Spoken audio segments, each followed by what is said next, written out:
Although 100 में से एक तो बच्चों के कम्युनिटी कॉलेज के भी वीजा अप्रूव हो जाते हैं। वो किन बच्चों के होंगे या क्या मैं रिकमेंड करूंगा प्राइवेट में जाना चाहिए? वो फंड जो कर रही होती है वो स्टेट गवर्नमेंट कर रही होती है। यूनिवर्सिटी से अच्छा खासा स्कॉलरशिप मिला होगा ना, तो आपके वीजा के चांस बहुत बढ़ जाते हैं।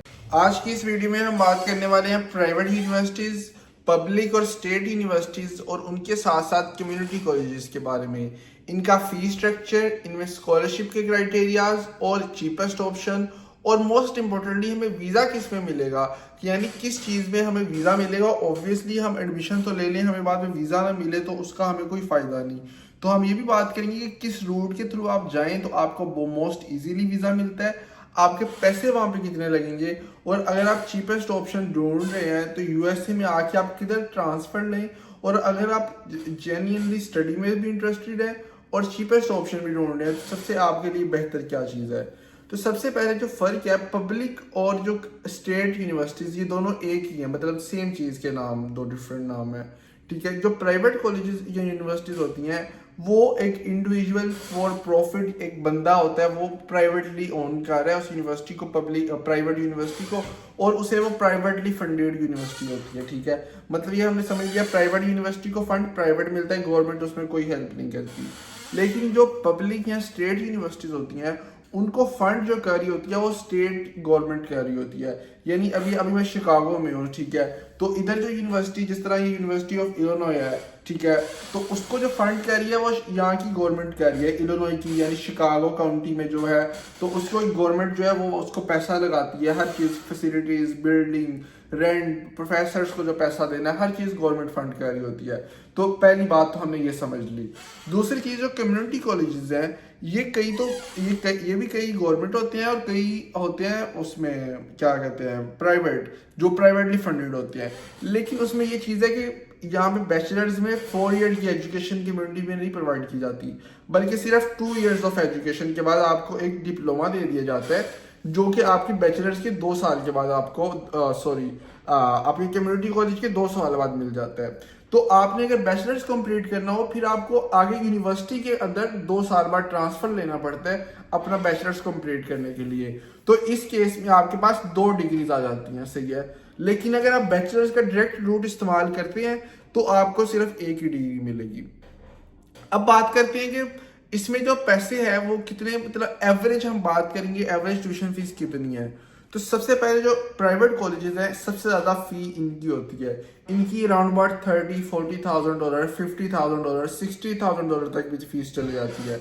जहाँ में आप पब्लिक की बात करें, स्टेट यूनिवर्सिटीज़ की बात करें, तो उनकी अराउंड अबाउट रहती है 30, 25, 30, 35, यहाँ पे उनकी होती है, एवरेज $30,000 होती है।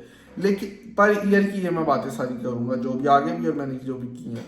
और जो कम्युनिटी कॉलेज होते हैं ये बहुत ज़्यादा चीप होते हैं। इनकी पर ईयर कॉस्ट आपको $8,000, 7,000, 10,000, 10,000 में मैक्सिमम आपका काम यहाँ पे चल जाता है, सही है। तो मतलब 10,000 is enough for community college. और अब बात करेंगे हमें किस यूनिवर्सिटी में या किस कैटेगरी की कॉलेजेस में एडमिशन लेना चाहिए। तो फर्स्ट थिंग तो हमारी प्रायोरिटी होनी चाहिए वीज़ा की, कि भाईजान हमारा मकसद किसी कम्युनिटी कॉलेज या यूनिवर्सिटी में नहीं जाना या एडमिशन नहीं लेना, या हमारा मकसद है वीज़ा लेना। तो वीज़ा के चांसेस किस में ज़्यादा हैं? तो सबसे पहली बात, जब आप यहाँ से कम्युनिटी कॉलेज में अप्लाई करके जाएंगे ना यूएसए में, अगर वीज़ा के लिए कम्युनिटी कॉलेज में जाते हैं, तो मोस्ट प्रोबेबली 95% के चांस हैं कि आपका वीज़ा वो रिजेक्ट कर देगा। रिजेक्ट किस बेस पे करेगा कि भाईजान आप कम्युनिटी कॉलेज में किस लिए जा रहे हो, इसका मतलब है कि आपने गायब हो रहे हैं। क्योंकि ऑल्दो 100 में से एक तो बच्चों के कम्युनिटी कॉलेज के भी वीज़ा अप्रूव हो जाते हैं। वो किन बच्चों के होते हैं? वो उन बच्चों के होते हैं जिनका यूएसए में सबसे पहले B1 B2 यानी विजिट वीज़ा लगा हो, या उनकी ट्रेवल हिस्ट्री बहुत ज़्यादा हो, या तीसरी वजह, उन स्टूडेंट्स ने अपनी प्रॉपर कॉन्फिडेंस के साथ, उनकी इंग्लिश बहुत फ्लुएंट हो और वो अपना केस बड़े तरीके के साथ बनाए, जिस तरह हम केस बनवाएंगे। अभी मैं जा रहा हूँ कम्युनिटी कॉलेज में अपने ESL यानी इंग्लिश सेकंड लैंग्वेज के लिए, इंग्लिश के लिए मैं जा रहा हूँ, और उसके बाद मैं उसमें अपने जाके मैं फिर बैचलर्स में ट्रांसफ़र लूँगा, और बाकायदा आपके पास बैचलर्स का ट्रांसफ़र का आपका कंडीशनल लेटर आपके पास यूनिवर्सिटी का हो कि भाईजान ये देखिए मेरे पास कंडीशनल लेटर है, मैं यहाँ पे ESL करके तो मैं इस यूनिवर्सिटी में, साथ ही मुझे लेटर कंडीशनल मिला होगा एडमिशन लेटर, तो मैं इस यूनिवर्सिटी में ट्रांसफ़र ले लूँगा। ऑल तो ये भी इतना आपको वीज़ा की गारंटी नहीं देता, लेकिन ये एटलीस्ट थोड़ा सा उस रूट से बेहतर है। लेकिन बेस्ट केस ऑफ सिनेरियो क्या होगा, कम्युनिटी में डायरेक्ट नहीं मैं कहूँगा कि कभी भी आप करें, हमेशा अच्छी से अच्छी यूनिवर्सिटी चूज करें, अच्छी रैंकिंग अच्छी स्कॉलरशिप मिला हो, ताकि उनको पता लगे कि आप जेन्युइन स्टूडेंट हो। तो अगर कम्युनिटी में जाना भी है तो after landing in the USA आप यूएसए में बाद उसके बाद आप ट्रांसफर लो। अब यहाँ पे जो दूसरी चीज आती है कि साकिब हम कम्युनिटी कॉलेज में तो चले नहीं, हम डायरेक्ट अप्लाई करते वो बाद की बात है, लेकिन वीजा के लिए हम पब्लिक कॉलेज में जाएं या फिर प्राइवेट कॉलेज में जाएं, वीजा के चांस किधर ज्यादा है? तो यहाँ पे दोनों ही बेहतर है, लेकिन उसमें आपने अपनी सिचुएशन के हिसाब से देखना है कि आपको कौन सी चीज़ बेस्ट सूट कर रही है। अब जिधर तक बात करें प्राइवेट कॉलेजेस की, तो प्राइवेट जो कॉलेजेस हैं उनकी फीस बहुत ज़्यादा होती है, लेकिन वो ये भी यहाँ पे आपको नोट करने वाली बात है कि प्राइवेट कॉलेजेस स्कॉलरशिप भी बहुत ज़्यादा देते हैं।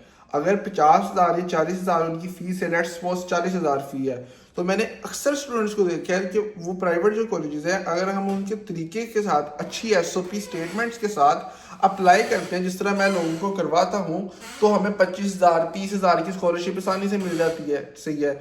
जिधर के प्राइवेट पब्लिक कॉलेजेस में देखा जाए, ऑल्दो उनकी फीस कम है, 30,000 है 35,000 है, लेकिन वहाँ पे स्कॉलरशिप ना होने के बराबर है। ये नहीं कि नहीं मिलती है, लेकिन वहाँ पे फिर सिर्फ मेरिट स्कॉलरशिप मिलेगी, नीड बेस्ड स्कॉलरशिप नहीं वहाँ पे होती। और ये बात याद रखिए कि जो पब्लिक कॉलेजेस हैं ये आपकी एप्लीकेशन फ़ी भी नहीं वेव करते। पब्लिक कॉलेजेस में आपको एप्लीकेशन फीस देनी पड़ती है, 95% ऑफ द टाइम आपको एप्लीकेशन फीस देनी पड़ती है, 5% वो वेव करते हैं यूनिवर्सिटीज, 5%। लेकिन अगर प्राइवेट में देखा जाए तो उनकी एप्लीकेशन फीस भी नहीं है, यानी कि अप्लाई करने की फीस ही नहीं है। 95% ऑफ द टाइम वो हम वेव करवा देते हैं कि हम उनको मेल वगैरह करते हैं एक टेम्पलेट के साथ कि इसी तरह वी कैन नॉट पे, तो 90-95% यूनिवर्सिटीज फीस वेव कर देती हैं, जबकि वहाँ पे 90-95 करती नहीं है। तो ये भी एक डिफरेंस है। फिर डिफरेंस जो मेन आता है वो ये यहाँ पे आता है कि जो पब्लिक यूनिवर्सिटीज़ हैं उन वो स्कॉलरशिप बहुत कम देती हैं। तो जब आपको प्राइवेट यूनिवर्सिटी से अच्छा खासा स्कॉलरशिप मिला होगा ना, तो आपके वीज़ा के चांस बहुत बढ़ जाते हैं। So that's the main point. लेकिन ये इसमें इतना नहीं है कि पब्लिक होगी तो ज़्यादा वीज़ा के चांस हैं, प्राइवेट होगी तो नहीं। इसमें कोई इसका यूनिवर्सिटी का लेन देन नहीं है वीज़ा के चांसेस या अप्रूवल के अंदर। ठीक है, तो इसमें आपने वरी नहीं करना कि मैं किधर चाहूँ। लेकिन ये आपने देखना है कि जो पब्लिक यूनिवर्सिटीज़ हैं वो बहुत ज़्यादा बड़ी होती हैं, 10,000 बच्चे हैं, 20,000 30,000 25,000, इवन दैट मच स्टूडेंट्स यहाँ पे होते हैं पब्लिक यूनिवर्सिटी में। अगर मैं अपनी पर्सनल प्रेफरेंस करूँ तो मैं पब्लिक में जाऊँगा। पब्लिक में मैं क्यों जाऊँगा कि मुझे पसंद है कि ज़्यादा लोगों के साथ मैं इंटरेक्ट करूँ, बड़ी यूनिवर्सिटी हो, हर चीज़ ज़्यादा लोग हो, हर चीज़ फैसिलिटीज ज़्यादा हो, तो अपॉर्चुनिटी भी वहाँ पे ज़्यादा होगी। तो अब कई स्टूडेंट होते हैं जिनको चाहिए यार 2-3 हज़ार बच्चों से ज़्यादा ना हो, क्लासेस साइज स्मॉल हो, हर चीज़। अब ये पर्सनल प्रेफरेंस होती है। लेकिन ये भी एक बात याद रखिए कि जो पब्लिक यूनिवर्सिटी जहाँ पे ज़्यादा लार्ज कैंपस, बड़ा कैंपस है जिधर ना, तो वहाँ पे वीज़ा के भी चांस ज़्यादा है, क्योंकि ऑब्वियसली फिर वो उन्होंने वहाँ पे करनी होती है, डाइवर्सिटी करनी होती है। जो गवर्नमेंट कॉलेजेस ने इनका होता है कि हमने इंटरनेशनल बॉडी, हमने 600 लोग इंटरनेशनल स्टूडेंट हैं, 700 लोग, 1,000 2,000 इंटरनेशनल है। तो जितने ज़्यादा इंटरनेशनल स्टूडेंट होंगे उतनी ही ज़्यादा फिर वहाँ पे सपोर्ट भी बच्चे को मिलेगी इंटरनेशनल को, और उतना ही ज़्यादा फायदा होगा। तो ये कुछ पॉइंट्स कंसीडर। लास्ट अगर आप मेरे से पूछेंगे दोबारा कि मैं किस चीज़ को रिकमेंड करूँगा, कि मैं किस में अप्लाई करवाऊँगा या करूँगा, या क्या मैं रिकमेंड करूँगा प्राइवेट में जाना चाहिए, तो मैं ये कहूँगा कि कम्युनिटी कॉलेज में कभी भी वीज़ा अप्लाई ना करें डायरेक्टली।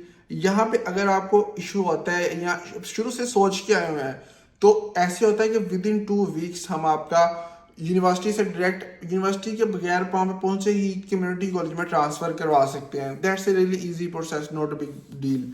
ठीक है, आप वो वाला रूट ले लें अगर कम्युनिटी कॉलेज में ही आना है, लेकिन कम्युनिटी कॉलेज में डायरेक्ट अप्लाई नहीं करना कभी भी। और दूसरी बात ये कि आपकी अगर स्ट्रॉन्ग प्रोफाइल है ना, यहाँ पे 2 चीज़ें होती हैं। यहाँ तो एक बच्चे ने कह रहा है कि मैंने स्टडी करनी है, अच्छी जॉब लेनी है, इंटर्नशिप करनी है, जॉब आगे कॉर्पोरेट वर्ल्ड में जाना है, जिसकी सैलरीज तकरीबन $1,00,000, $80,000, $1.5 लाख, $2.25 लाख, 2 लाख, 3 लाख एक्सपीरियंस के साथ बढ़ती रहती हैं, एंड दैट्स इन 2 लाखों डॉलर्स में होती हैं। ठीक है, वो जो सैलरीज मैं आपको बता रहा हूँ। तो अगर तो आपको वो चाहिए तो फिर आपको अच्छी यूनिवर्सिटी की डिग्री बहुत ज़रूरी है। आपका एक्सपीरियंस भी मैटर करेगा।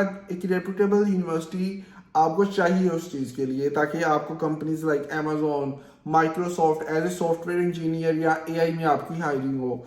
तो आपको अच्छी रेपुटेबल यूनिवर्सिटी चाहिए। अगर आप कम्युनिटी कॉलेज में चले जाएंगे तो वो आपको फिर चीज़ नहीं मिलेगी, वो आपकी जॉब्स नहीं होंगी।